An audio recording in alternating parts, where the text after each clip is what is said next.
This past Saturday marked the first day of Asian American Pacific Islanders Heritage Month, but Asian culture has been anything but celebrated these past few weeks. According to the CSUSB, the amount of Asian hate crimes in the U.S. has increased by 140%, and this number reached 150% by 2021. But there are many ways to stop the rise of this hatred. One Homestead graduate, Yehan Song, takes part in AAJC, an organization that sends the money directly to the individuals who face these hate crimes, while spreading the message of how to combat this kind of discrimination. For so long, we have been known as the model minority. We were known to be quiet and stay down. However, when one of our fellow Asian American brothers or sisters are facing injustice, no matter if that Asian heritage isn't yours, and when we are for each other, we must do it in peace. We must do it in compassion. We need to do it in love. And the biggest part, we need to do it with the vision. We can't just spit out words. We need to organize.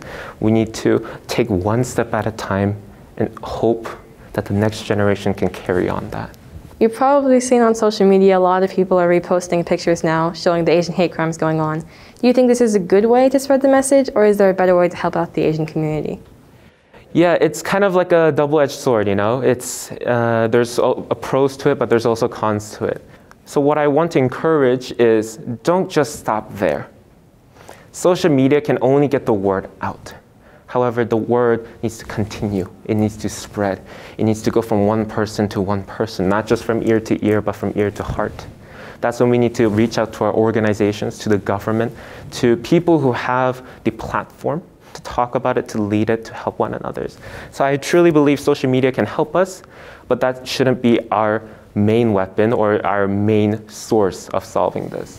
And whether you're Asian or not, when it comes to advocating against Asian hate crimes, there is a way for everyone to help. This is not a white versus color thing. This is us versus hatred, us versus racism. Injustice anywhere is injustice everywhere, right? That famous quote from Martin Luther King Jr. So if you feel like there needs to be change, donate. Not only money-wise, but your time, your word, your thought, your creativity, anything. I think the best way is to be involved. And after weeks of sharing, discussing, and advocating against Asian hate crimes, they finally got the national attention necessary to take the next step of action. The Senate came together today to overwhelmingly denounce and tackle hate against Asian Americans. On Thursday, April 22nd, the anti-Asian hate bill was passed. But that doesn't mean the fight against these hate crimes is over yet. Now it's time to implement this bill in our local community and spread its message nationally. For HHS In Depth, I'm Dahouk.